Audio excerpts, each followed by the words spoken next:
Business news at this hour. We hear more reaction to the 2023 budget speech. Analysts saying Finance Minister Enoch Godongwana's address managed to achieve the near impossible, providing tax relief to working South Africans while restructuring Eskom's debt, and all of this in a low-growth economy. Financial Director at Keegor Group SA, Michelle Austin, joins us for more reaction. Michelle, thank you so much for your time. I think South Africa has had this terminology of a pro-poor budget for quite some time. Would we say this balancing act this time around meets that notion?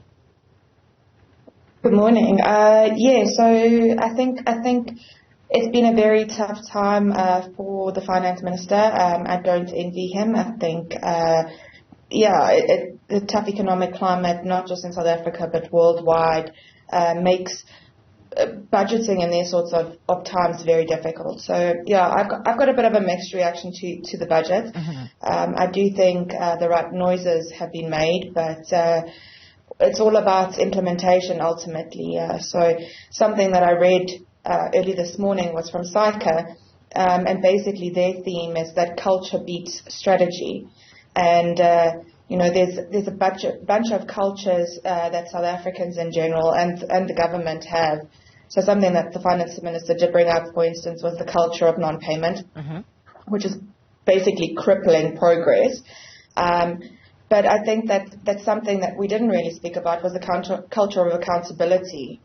Then there's also things like the culture of discipline, and something that wasn't mentioned in the budget speech that I think was really important that should have been was the looming water crisis. So there I think there might be a bit of a culture of procrastination.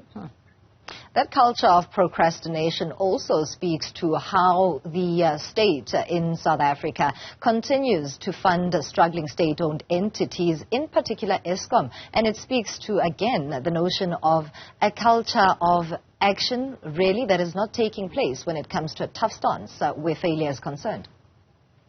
100%. There is a lack of action, and that is the problem, and that's exactly what I'm saying. And that we're saying the right things, and it's not about saying the right things; it's about doing the right things. So a saying that I have with my team is, "Show me, don't tell me." So I feel exactly the same way about this budget. Is that it's all great and well to talk about it, but let's see action.